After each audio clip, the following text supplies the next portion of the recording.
actually break our English translations, most of them at a paragraph at 19.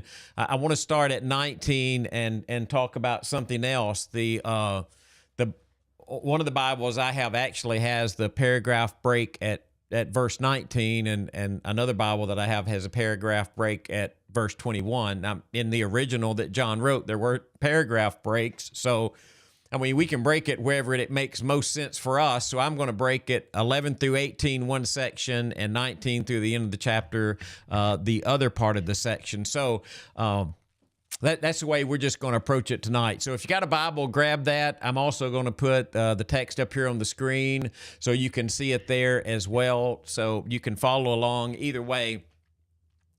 But this particular section, the NIV 1984, you see the title that it put up here. It says, Love One Another. And he just starts out with, this is the message that we have had from the beginning. Let us love one another. And that's really kind of the key message of this passage. And like some translations say we should love one another, which is great. Some others kind of phrase it more as a command, let us love one another. It's actually very appropriate to make this command. This is a message you heard from the beginning, let us love one another. And it's interesting to me that Jesus, you know, when he was teaching, he said, by this the world will know you're my disciples if you love one another. And that's really like the testimony that we have to the world, is the way that we treat one another is the testimony that we're disciples of Jesus. And how many times have you seen in churches relationships where we probably just didn't love one another the way that we should, and we just didn't give the testimony that we should about we're followers of Jesus. So when John gets to this section of 1 John, he says, look, I need to talk to you about loving one another, but he's going to use this comparison about Cain and Abel. And when he does that, we need to remember to connect that to something that he says later. If you look back over in this section, verse 13 right now, where he says, do not be surprised, my brother, if the world hates you. Now, the illustration that he's giving in that is back to the Cain and Abel illustration. And the Cain and Abel illustration is an illustration of why the world hates believers, or how the world is going to react to believers, and why it happens that way. And so he gives this example. He says, do not be like Cain, who belonged to the evil one and murdered his brother. And why did he murder him? Because his own actions were evil and his brothers were righteous. I mean, when you go back and you look at what actually happened in the text, Cain and Abel offered a sacrifice. Now, God accepted Abel's sacrifice. He was displeased with Cain's sacrifice. Now, there's a lot of speculation about why did God not like Cain's sacrifice. And I'm just going to stick to the text. I'm just going to stick to what we know without trying to make maybe too many suggestions about what might or might not have happened. Okay, if we get caught in trying to figure out exactly what was wrong with Cain's sacrifice, other than what the text tells us, we can jump off track about what John is trying to illustrate to us. Now, I don't want to do that tonight, so it may be a discussion for another time, but for right now, we're going to keep it pretty simple. In Genesis chapter 4, verse 6, after the sacrifices and after Cain's is rejected and Abel's is accepted, the Lord says to Cain, why are you angry? Why is your face downcast? If you do what is right, will you not be accepted? But if you do not do what is right, sin is crouching at your door. It desires to have you, but you must master it. So God pictures sin. Boy, it's a really great illustration. He pictures sin like an animal who is crouching waiting for the next victim to come by so he can pounce on the victim, right? And so the point of the passage is whatever Cain did, it was evil, and it was the result of him giving into the sin that was crouching at the door, that he has to master that sin. And I really like that illustration because that's how sin works so many times. It sneaks up on you. Like it's crouching, it's waiting, you don't see it. It pounces on you, and it's God says it's crouching at the door. So you'd ask, well, what is the door in that, Greg? Well, the door is Cain's heart and his mind. And the desire of sin is that it wants to be your master. It wants to rule you. Now, the only other example in text we have about what actually happened in that sacrifice is from Hebrews chapter 11, verse 4. By faith, Abel offered a better sacrifice than Cain did, and by faith he was commended as a righteous man when God spoke well of his offerings. So if you put all of that together, at least what we have to put together, you go back to the text, and this is what we know from 1 John. Cain belonged to the evil one. He murdered his brother, and his actions were evil. Whatever he did, the key for John is this conflict that's happening between the evil and the righteous. And the world is always going to react negatively in many, many ways to the gospel of Jesus, and it's going to react negatively to what Jesus stands for, and it's going to react negatively in some ways to what we stand for as believers of Jesus. And the reason for that is because Jesus comes along and he says, I have come to destroy the works of the devil. The works of the devil are things that in a lot of ways the world really hangs on to. I mean, you think about sexual immorality and envy and jealousy and pride. And I mean, you start going through the list of sins, right? Drunkenness, abuse, addictions. And those are the things that in many, many ways that the world hangs on to. And Jesus says, I've come to destroy those. And if I've come to destroy those and you're my followers and you follow my teaching, then the same thing is going to happen. And so the contrast he's showing here is just the contrast between the evil and righteousness. He's not trying to make a point about what Cain did, sacrifice, or what he didn't sacrifice. It's just the world is going to hate believers. So don't be surprised at that. I want you, so let's go back to the command. Let us love one another. Okay, we're going to love one another, but in our loving of one another, you have to understand that the world is probably going to hate you. Don't be surprised at that. Don't be surprised that the world reacts negatively to what you stand for, but for you love your brothers. And when he writes brothers, he means all believers, right? Male and female. Don't make it gender specific, because in the language it wasn't meant to be gender specific. But he's trying to show you this contrast between how the world behaves and what the world does, and then what we do.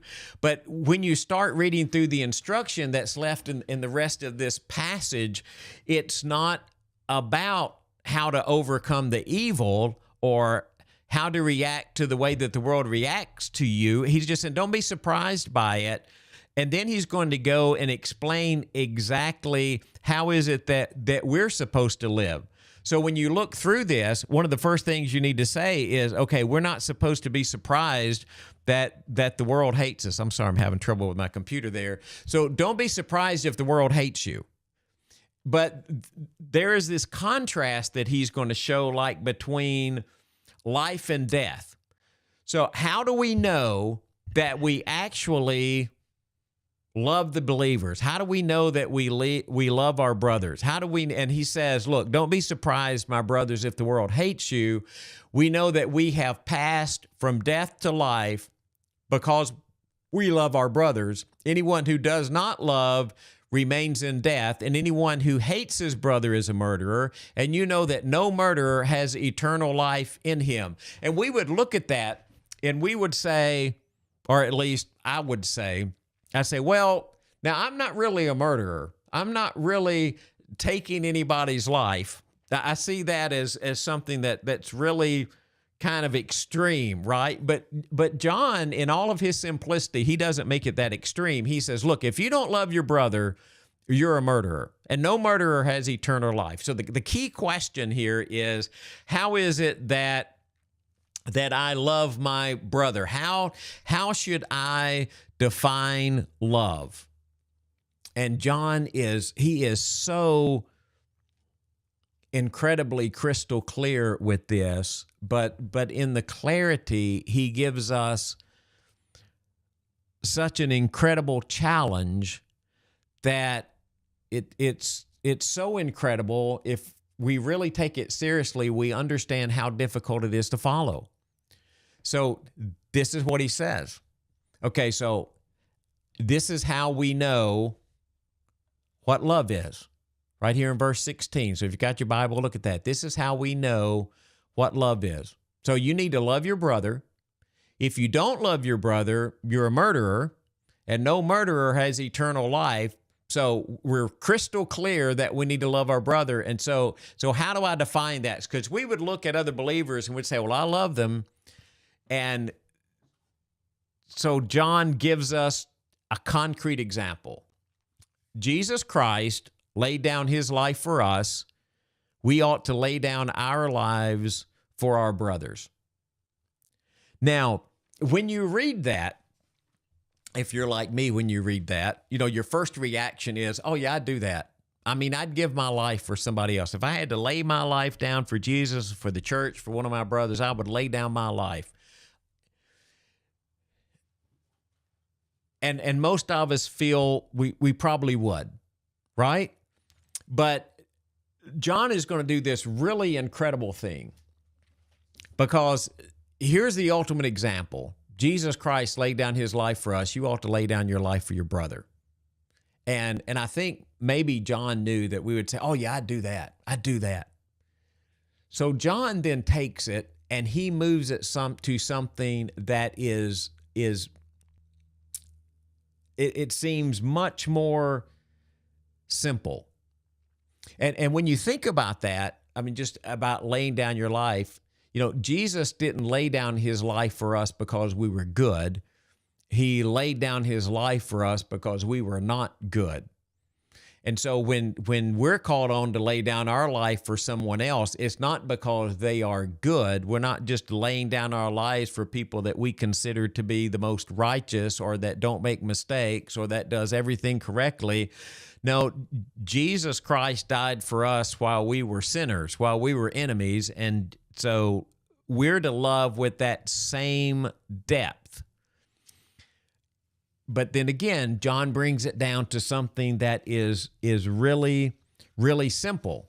So if we were to say, well, sure, we would do that, John says, well, let's break it down just one more step. If anyone has, and this is verse 17, if anyone has material possessions, so like if anyone has and material possessions, it's just the stuff of life. Okay, if you have the stuff of life, I mean, define that any way you want. We defined it, money, cars, houses, possessions, clothes, food, however you want to define the stuff of life. So if anyone has material possessions, if they have the stuff of life and sees his brother in need, but has no pity on him, how can the love of God be in him? This is an NIV 1984, and it says, have no pity, which is a great translation, okay? I just want to get a little more simpler than that. The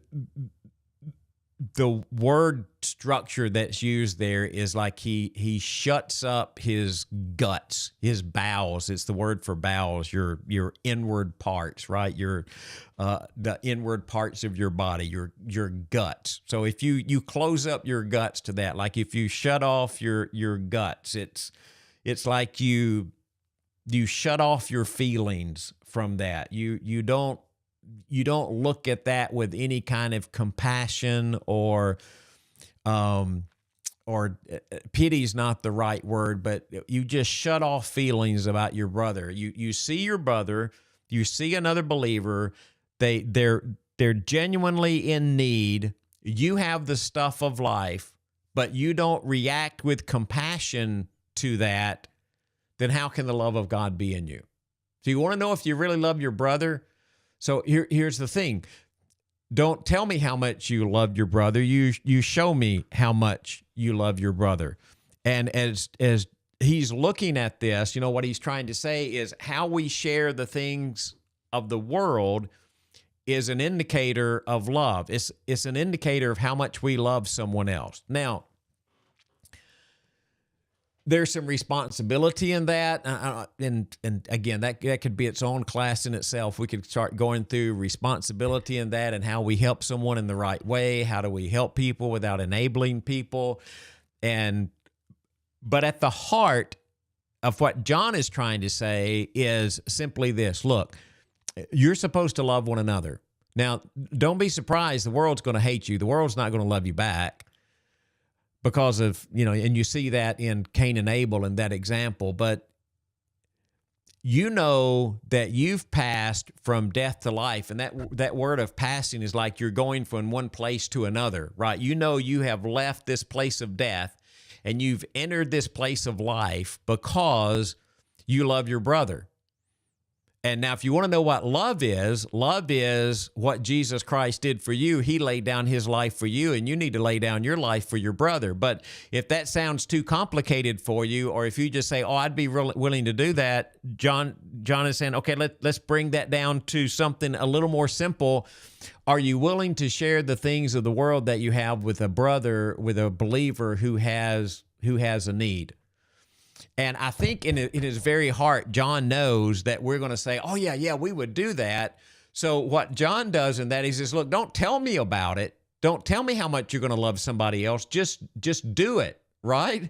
He says here in this last verse that I want to look like in this section, verse 18, dear children, let us not love with words or tongue, but with actions and in truth. Okay, don't do this in words. Don't say, well, yeah, I would go out and share the stuff that I have with somebody else. Don't just make a statement. Do it with action and do it in truth. Show me how much you love your brother. Take care of your brother and help your brother. And then he starts to move into this other section about confidence. It's kind of a section about doubt and assurance.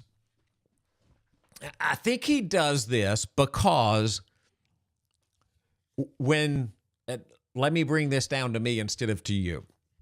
When I hear those words, John says, I want you to love your brother. Now, the way you love your brother is you love the way Jesus loved. But if we get a little more simple than that, if we break that down, one of the ways you know whether you're loving your brother is if you're sharing with those who have a need. If you're helping take care of your brother. And don't tell me about it, just do it. If I'm very honest with myself, I'm probably thinking, boy, I probably don't do that as many times as I ought to do it. I probably fall short of that. Because he says in this next section, he says, and I want to swap this over maybe, I'll tell you what, I'll wait a second before I do that. It says, this then is how we know belong to the truth. So this is how we know we belong to the truth. And when you read that, one of the first questions is, well, what is this? Well, this is, do you love your brother, right? And so do you love the way Jesus does? And are you willing, if you see your brother that has a need, do you have compassion? Do you have pity? That's how you know. And I'd say, well, if that's how I know, then, man, I got to really look at that really carefully because I'm not sure I always do that. And he says, so this is how we know we belong to the truth and how we set our hearts at rest in his presence. That's how you, maybe that idea of setting our hearts at ease. This is how you set your heart at ease. Have you ever come across somebody and they say, man, I really just hope I get to go to heaven? Well, how do you set your heart at rest knowing that you really belong to the truth?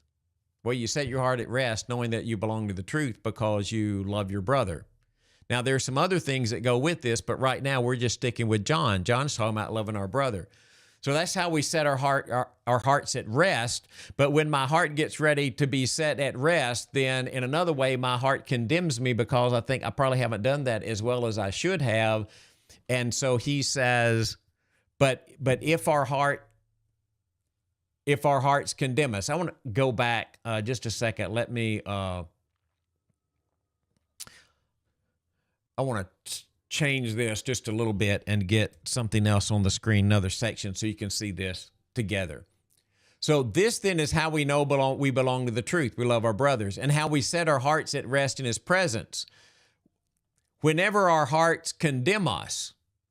So there are matters in which our heart is probably going to condemn us because we know that we didn't do exactly the thing that we should have done. But whenever our hearts condemn us, God is greater than our hearts, and he knows everything. All right, just think about that for a second. So God knowing everything about your heart is assuring and frightening all at the same time. So God knows the intent of my heart. He knows the thought of my heart. There's not anything that I can hide from him.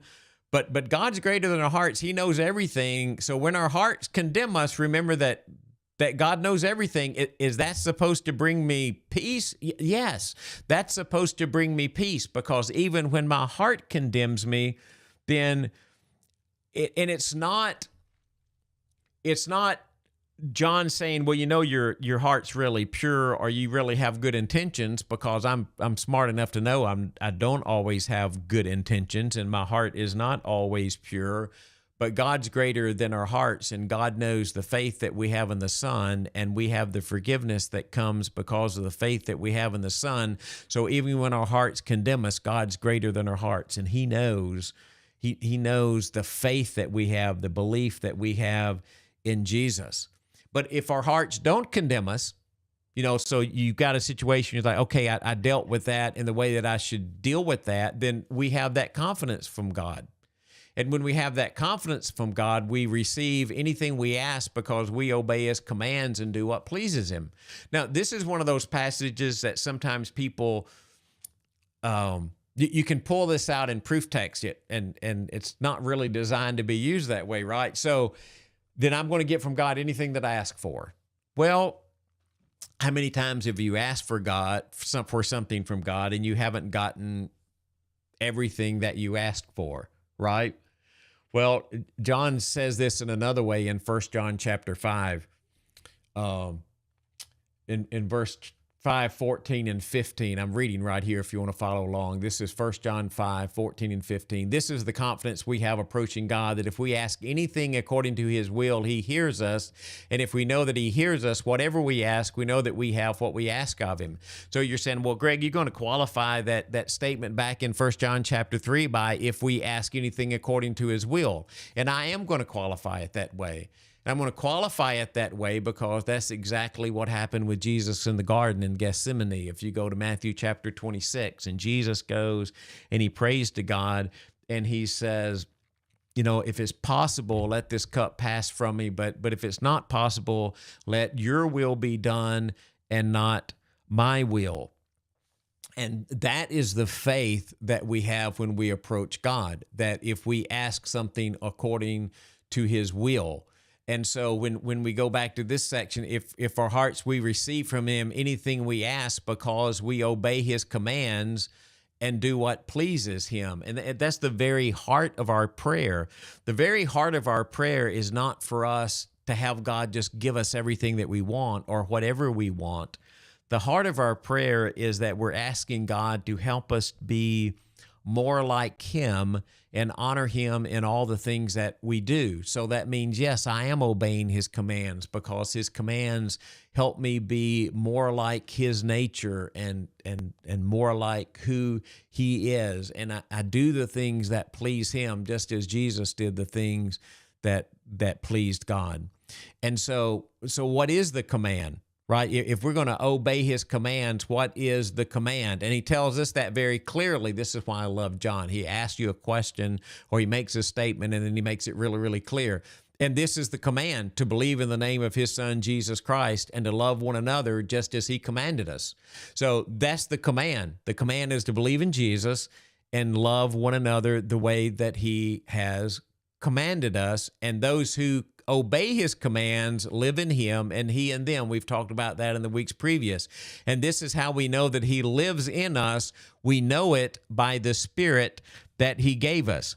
So it's very simple. There are these three tests that John puts out here. Look, if you want to know if you're in the truth, let me just give you three tests, three little things you can do, right? The first one is, do you have faith? And by faith, I'm quoting John. I'm just using a shorter word. Do you believe in the name of his son, Jesus Christ? Because if you believe in Jesus, that it changes the way that you view the world. It changes the things that you do. So do you have faith? Do you believe in the name of son, Jesus Christ? All right, so that's one. Do you have obedience? Do you obey the commands?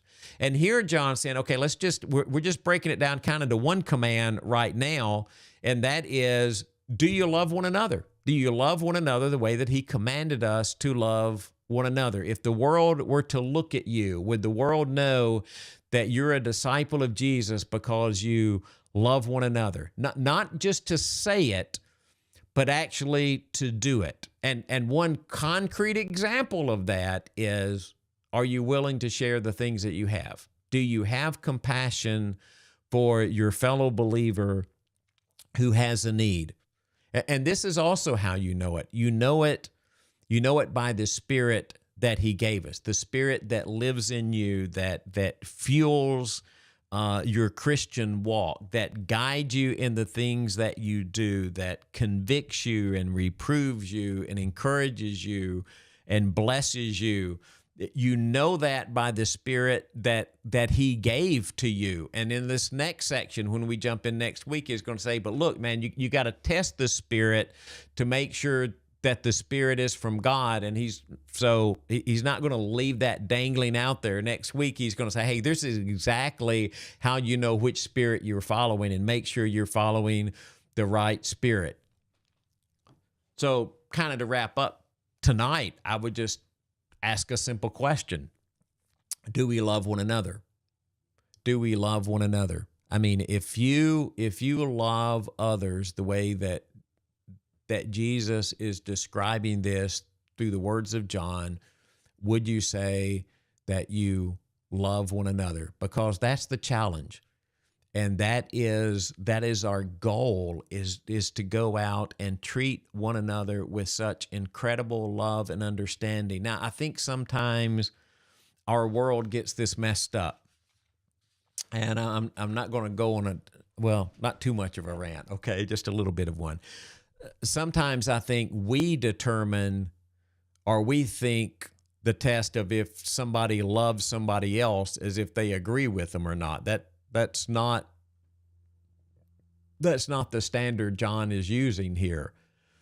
He's not saying, do you let everybody do what they want, or do you agree with everything that they say? That's not the standard of love. The standard of love is, are you willing to lay down your life for them? And if that sounds too far out there to reach, are you just willing to share what you have? And doing that in a way that's also godly and encouraging and builds one another up. So, you think of John, and maybe if it's true, it's kind of church history that John, as an older man, they would carry him. This is not in the Bible. This is just maybe church tradition, church history. It's writings we have outside the Bible, statements outside the Bible, that John, as he was an older man, they would carry him through the town, and he would just pat people and say, love one another, love one another, love one another.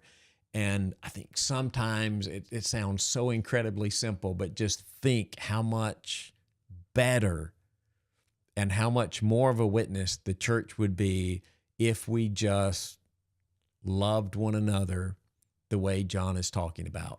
So I hope you enjoyed that. Hope you learned something from it. Next week, I just want to let you know that will also.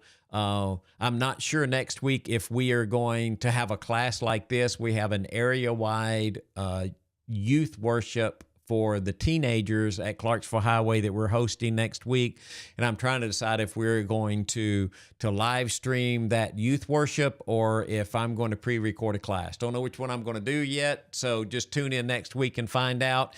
Thanks for joining in tonight. I hope you have a great evening, and I will talk with you later.